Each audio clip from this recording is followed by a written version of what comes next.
So hello family, कैसे हो आप लोग। गाइज आज का इस वीडियो रहने वाला है महिंद्रा वीरो के बारे में। काफ़ी बढ़िया अभी महिंद्रा की तरफ से अपनी ये कॉमर्शियल व्हीकल मार्केट में आई हुई है, जो कि अच्छे फीचर्स, अच्छे प्राइस रेंज, अच्छे लोडिंग कैपेसिटी और राइडर के लिए भी काफ़ी अच्छे फीचर्स के साथ आई है। जी हाँ दोस्तों, इसमें अब आपको काफ़ी बढ़िया infotainment system, air conditioning features, बढ़िया आपको ड्राइवर केबिन स्पेस, सभी चीज़ें देखने को मिल जाएंगी। इसी के साथ साथ काफ़ी बढ़िया आपको पीछे कार्गो एरिया भी देखने को मिलेगा। सो गाइज आज के इस वीडियो में हम लोग बात करने वाले हैं इस गाड़ी की प्राइसिंग क्या रहने वाली है, minimum down payment, monthly EMI and क्या गाइज ये गाड़ी आपको अच्छा कमा के दे देगी कि नहीं। वीडियो के अंत तक बने रहिएगा, पूरी इन्फॉर्मेशन आपको बिल्कुल मिल जाने वाली है।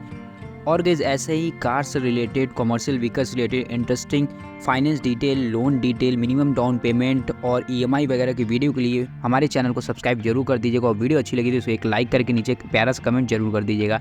सो गाइज चलिए बिना देरी के हम लोग वीडियो को स्टार्ट करते हैं। सबसे पहले तो महिंद्रा वीरो अपने को टोटल 3 ऑप्शन में मिल जाते हैं, V2, V4 and V6। V6 इसका टॉप मॉडल रहने वाला है, जहाँ पे आपको infotainment system, AC, air bag जैसे फीचर्स देखने को मिल जाते हैं। एंड गाइस आज हम लोग बात करने वाले अपने V2 बेस मॉडल में। तो बेस मॉडल की जो प्राइस आपको पड़ जाती है वाराणसी में ऑन रोड, वो पड़ेगी गाइस मोटी मोटा 9.5 लाख रुपीज़ ऑन रोड, मतलब 9.5 लाख रुपये ऑन रोड कॉस्ट करने वाली है ये आपको वाराणसी में। तो सबसे पहले जो कॉम्पिटिटर्स में इसके गाड़ी है मैं उनकी बात कर लेता हूँ, जैसे टाटा इंट्रा V50, फिर उसके बाद अशोक लेलैंड का बड़ा दोस्त एंड उसके बाद टाटा योद्धा 2.0। ये सब गाड़ी कॉम्पीट करती है डायरेक्ट महिंद्रा वीरो को, जो कि इसी की लमसम प्राइस रेंज, इसी की लमसम फीचर्स के साथ आती हैं। लेकिन यहाँ पे आपको काफ़ी बढ़िया महिंद्रा का भरोसा देखने को मिलता है और वीरो की लुक भी काफ़ी सही है भाई। प्राइसिंग की तो बात हो गई 9.5 लाख रुपया। एंड इस वीडियो में आप लोग को मालूम ही है भाई, हम लोग फाइनेंस डिटेल, लोन वगैरह सब कवर करने वाले हैं। सबसे पहले हम लोग बात करेंगे मिनिमम डाउन पेमेंट की। जिस टॉपिक पे लोगों का सबसे ज़्यादा भाई क्वेश्चन रहता है, भाई इसका मिनिमम डाउन पेमेंट कितना रहेगा, क्या मेरे बजट में ये आ जाएगी कि नहीं। तो भाई मतलब 1 लाख रुपया मिनिमम इसका अगर आप समझिए डाउन पेमेंट अगर दे देंगे तब भी काम हो जाएगा। लेकिन अगर आपका सिविल रिपोर्ट बहुत बढ़िया है तो ये गिर के और 80-70 तक आ सकता है भाई। 80-90 मतलब 70 तक नहीं जाएगा, 80-90 हज़ार तक चला जाएगा। आपका सिविल रिपोर्ट एकदम बढ़िया है और भाई ट्रांजेक्शन वगैरह भी ठीक है। तो बाकी गाइस ये तो रही बात डाउन पेमेंट की, और प्राइसिंग 9.5 लाख रुपए थी। उसी के बाद अब हम लोग बात कर लेते हैं इसके फाइनेंस, लोन, ईएमआई ये सब के बारे में। तो सबसे पहले अगर आप इसका 1 लाख रुपए डाउन पेमेंट देते हो, 9.5 लाख रुपए गाड़ी आपकी ऑन रोड कॉस्ट करेगी, तो आपका बचा प्रिंसिपल अमाउंट 8.5 लाख रुपया। अब 8.5 लाख रुपये आपका प्रिंसिपल अमाउंट, इस पर आपका अगर लोन होता है तो इस समय भाई रेट ऑफ इंटरेस्ट अभी मतलब आरबीआई की तरफ से ही हाई चल रहा है, लेकिन हम लोग स्टैंडर्ड 8% का आरओआई लेके चलते हैं रेट ऑफ इंटरेस्ट। तो गाइज हम लोग आज के इस वीडियो में बात करने वाले हैं 1 साल से लेके टोटल 7 साल तक टेन्योर लोन का ड्यूरेशन। तो 1 साल में क्या मरेगा आपका ईएमआई, 2 साल, 3 साल, ऐसे ही 7 साल तक चलेंगे। और इसी के साथ हम लोग ये भी बात करेंगे आप कितना इंटरेस्ट पे कर लेंगे और टोटल अमाउंट कितना आप दे देंगे। ठीक है, जैसे 8.5 लाख अभी बच रहा है आपका 1 लाख डाउन पेमेंट देने के बाद, तो उसके अलावा आप इंटरेस्ट कितना दे देंगे, जिससे कि आपकी कोई ये आसानी हो जाएगी कौन सा ड्यूरेशन आपको चूज़ करना ज़्यादा बेटर रहेगा, कहाँ से आप ज़्यादा पैसा बचा लेंगे। ठीक है गाइज, तो वीडियो स्टार्ट करने से पहले मैं आपको एक चीज़ जरूर बता दूँ गाइज, अगर आप ये सोच रहे हो कि आप बैंक में पैसा रखे हो, मैं लोन करा लेता हूँ कम ईएमआई, तो भाई एट द एंड लास्ट में बहुत ज़्यादा इंटरेस्ट पे कर दोगे। तो अगर पॉसिबल है तो स्टार्टिंग में भाई थोड़ा सा सेविंग करके आप डाउन पेमेंट या तो बढ़ा दो या तो आप टेन्योर को कम कर दो, जिससे कि आप ज़्यादा ईएमआई देके कम ड्यूरेशन में ही लोन को पूरा ख़त्म कर दे, जिससे कि आप इंटरेस्ट भी कम दें। सबसे पहले गाइज हम लोग 1 साल के लिए बात करेंगे। तो 1 साल के लिए गाइज अगर आप टेन्योर चूज़ करते हो तो 73,940 रुपीज़ इसकी ईएमआई पड़ने वाली है। और गाइज जो इंटरेस्ट आने वाला है ना, ये 37,200 रुपीज़ का रहने वाला है। और जो टोटल अमाउंट पे करोगे गाड़ी का वो रहेगा 8,87,200 रुपीज़। मतलब गाड़ी का जो आपका अमाउंट पड़ रहा था 8.5 लाख, लेकिन 37,000 एक्स्ट्रा आप यहाँ पे देंगे as a part of interest. और एक चीज़ आप जान लीजिएगा, ये इंटरेस्ट का जो पार्ट रहता है ना, ये सिर्फ आपका जो 8% का आरओआई, बाकी अगर बीच में बाउंसिंग कराओगे तो ये सबका अलग ही चार्ज लगता है।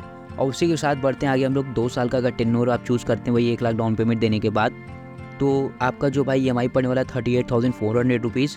और जो as a part of interest देंगे आप, तो वो देंगे भाई 72,000, 72,000। तो टोटल आपका जो अमाउंट हो जाएगा वो हो जाएगा भाई 9,22,000 रुपया। मतलब देख रहे थे इसके पहले 8,87,000 था। जैसे जैसे आप टेन्योर को बढ़ाते जाएंगे ईएमआई का जो अमाउंट है वो तो घटेगा, लेकिन जो इंटरेस्ट पेएबल है ये आपका बढ़ता जाएगा। इस बात का लोग बिल्कुल ध्यान रखिएगा। तो 2 साल के लिए 38,000 ईएमआई थी और 72,000 टोटल आप इंटरेस्ट पे करे थे। अब वहीं अगर आगे बढ़ते 3 साल के लिए, तो 3 साल के लिए गाइज आप 26,600 रुपये ईएमआई पड़ जाएगी और 1,09,000 आप इंटरेस्ट पे करेंगे टोटल। तो गाड़ी की कीमत टोटल हो जाएगी 9,59,000 रुपीज़। सो गाइज यहाँ पे फिर हम लोग आगे बढ़ते हैं 4 साल की तरफ। 4 साल में अगर आप चूज़ करते हैं टेन्योर या लोन का ड्यूरेशन, तो 20,700 रुपये आपका EMI पड़ने वाला है। 1,46,000 रुपये आपका पड़ने वाला है भाई इसका इंटरेस्ट टोटल। तो टोटल अमाउंट लेके कितना हो जाएगा 9,96,000 रुपीज़। तो गाइज़ जैसा कि मैंने स्टार्टिंग बताया था, जैसे जैसे आप टेन्योर को बढ़ाएंगे वैसे वैसे EMI तो घटता जाएगा, लेकिन आपका जो लोन का अमाउंट है, सॉरी इंटरेस्ट का अमाउंट है, वो बढ़ता जाएगा। ठीक है, फिर उसी के बाद अगर हम लोग आगे बढ़ रहे हैं 6 साल के लिए, 6 ईयर का अगर आप बाई ड्यूरेशन चूज़ कर रहे हो, तो सॉरी गाइस 6 ईयर से पहले 5 ईयर पे हम लोग को जाना था। 4 साल के बाद 5 साल आता है, तो भाई 5 ईयर का अगर आप ड्यूरेशन चूज़ कर रहे हो तो 17,200 रुपीज़ आपका पड़ने वाला है इसका EMI, और 1,84,000 रुपये गाइस इसका पड़ेगा आपका इंटरेस्ट, जितना आप देंगे, मतलब कितना ज़्यादा हो गया भाई। टोटल गाड़ी की कीमत हो जाने वाली है 10,34,000 रुपये। मतलब भाई देख लीजिए, मैंने आपको स्टार्टिंग बताया था जैसे जैसे बढ़ाओगे काफ़ी ज़्यादा इंटरेस्ट, पहले 8,87,000 था, अब 10,34,000 हम लोग चल रहे हैं मात्र 5 साल में ही। अगर आप 6 साल का टेन्योर चूज़ करते हैं तो EMI तो काफ़ी बढ़िया कम हो रहा है भाई। 14,900 रुपये आपका EMI हो जाएगा 6 साल के लिए, और इसमें आप इंटरेस्ट पेएबल करेंगे 2,23,000।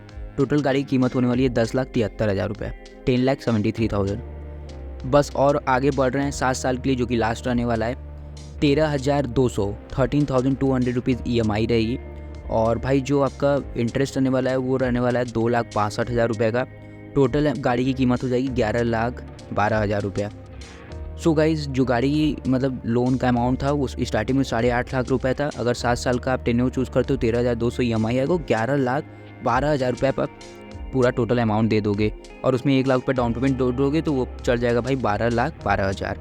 तो गाइज़ जो 1 लाख डाउन पेमेंट देने पे आपका मिनिमम EMI पड़ रहा था 13,200, मैक्सिमम EMI जा रहा था 73,940 रुपीज़।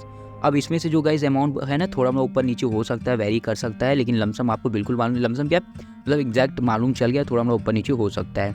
बाकी गाइज़ अगर हम लोग अब बात कर लेते हैं क्या क्या डॉक्यूमेंट नेसेसरी होते हैं व्हीकल को फाइनेंस कराने के लिए, तो सबसे पहले भाई जो आपका आइडेंटिटी प्रूफ होता है ना, तो उसके लिए Aadhaar card, pan card, passport, voter ID वगैरह आप दे सकते हो। एड्रेस प्रूफ में भी यही सेम ही चीज़ रहती है। इसमें आप utility bill, electricity bill, gas bill वगैरह मतलब ऐड ऑन कर लो, इसमें और भी चीज़ें ऑप्शनल बढ़ जाती हैं, ऑप्शंस बढ़ जाते हैं। फिर उसके बाद इनकम प्रूफ काफ़ी ज़्यादा मैटर करता है, आपकी इनकम प्रूफ क्या है। अगर आप एम्प्लॉय हो या फिर एम्प्लॉयर, दो में से कुछ हो गए। अगर एम्प्लॉय हो तो भाई आपको अपना सैलरी स्लिप देना पड़ेगा, जो कि इसलिए आपको अपने अकाउंट पोर्टल से या फिर HR से कांटेक्ट करके मेल करके आप ले सकते हो, उसमें ज़्यादा टाइम लगेगा नहीं। और उसके बाद फॉर्म 16 दे सकते हो, TDS सर्टिफिकेट वगैरह दे सकते हो। कब आप अगर कहीं नौकरी कर रहे हैं, अगर आप एम्प्लॉयर हैं, मतलब आपका बिज़नेस है, तो आप बिल्कुल भाई टैक्स रिटर्न फाइल करते होगे, ITR फाइल करते होगे, तो आप बिल्कुल दे सकते हो, इनकम टैक्स रिटर्न डॉक्यूमेंट दे सकते हो। नहीं तो भाई उसी के बाद और भी आपकी चीज़ें होती है जो इनकम प्रूफ होती हैं, वो आप दे सकते हो उसमें। और बैंक स्टेटमेंट बहुत मैंडेटरी होता है, आपको 3 to 6 मंथ का मिनिमम बैंक स्टेटमेंट प्रोवाइड कराना पड़ेगा पहले से। और कोई भी लोन है वो क्लियर कर चुके हैं, उसका NOC है, तो बिल्कुल आप सामने वाले को दे सकते हैं। नौकरी कर रहे हैं, अगर आपका जो ड्यूरेशन है, मतलब जो जॉब का ड्यूरेशन, अगर आप हाल फिलहाल में नौकरी पकड़े हैं जो कि 3 महीना से कम है, तो आपको उसका अपॉइंटमेंट लेटर या फिर भाई लेटर ऑफ इंटेंट जो आता है वो आपको प्रोवाइड कराना पड़ेगा। ठीक है, बाकी गाइस अब तो भाई काफ़ी सारी चीज़ें पेपर लेस हो गई हैं, तो बहुत ज़्यादा टाइम टेकिंग नहीं होता है, और लोग ऑनलाइन मैक्सिमम जितने फाइनेंसर है पोर्टल से ही खाली आपका आधार नंबर डाल के काफ़ी सारी चीज़ें ले लेते हैं। तो अब सब चीज़ एक दूसरे से लिंक है, कनेक्ट है, तो हर चीज़ इजली आधार कार्ड से ही मिल जाता है। लेकिन गाइज़ मैंने आपको बता दिया, बाकी गाइज़ किसी में चेक्स की भी ज़रूरत पड़ जाती है, और उसके बाद मैंडेट कराने के लिए डेबिट कार्ड पड़ती है, फ़ोटो वगैरह, तो ये सब तो कॉमन चीज़ें हैं। बाकी गाइज़ आज की ये वीडियो आपको फाइनेंस कैसी लगी मुझे कमेंट में ज़रूर बताइएगा, महिंद्रा वीरो की। एंड महिंद्रा वीरो भी अपने में भाई मैंने देखा है काफ़ी अच्छी गाड़ी है, स्पेस के साथ अच्छी आती है, लोडिंग कैपेसिटी वगैरह भी गाड़ी की सही है।